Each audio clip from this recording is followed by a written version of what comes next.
all the time. They had no problem breaking into the apps of the J6 hostages. They broke into those apps.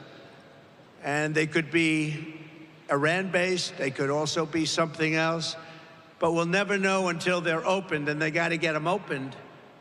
And really, why is it that the father of the shooter in the Butler instance has one of the best and most expensive lawyers in the entire state of Pennsylvania? How did he get to this expensive lawyer, big law firm, the biggest in Pittsburgh? Where did he get this big law firm from? It's sort of strange.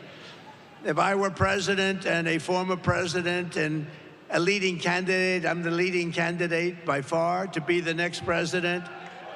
And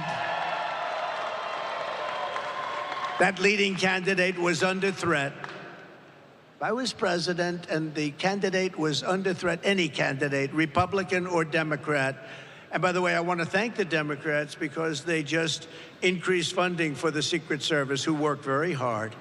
They increased funding for the Secret Service, and nobody will believe this. It was a unanimous vote. Republicans, every single Republican, every single Democrat present voted in favor. That was the first unanimous vote we've seen in a long time, and that's to increase the funding of the Secret Service. So I thank everybody in Congress.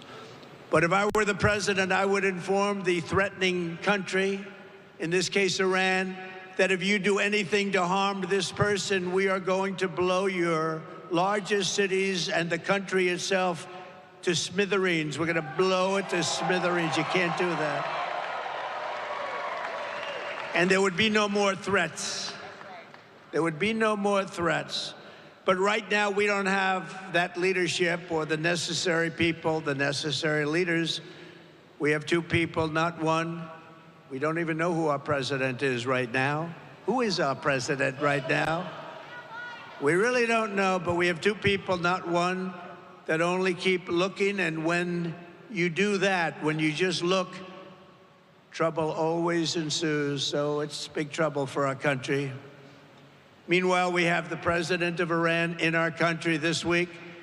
We have large security forces guarding him, and yet they're threatening our former president and the leading candidate to become the next president of the United States. Certainly a strange set of circumstances. Around the world, our enemies are desperate to prevent Donald Trump from returning to the White House because they know I will make America great again. They don't want that.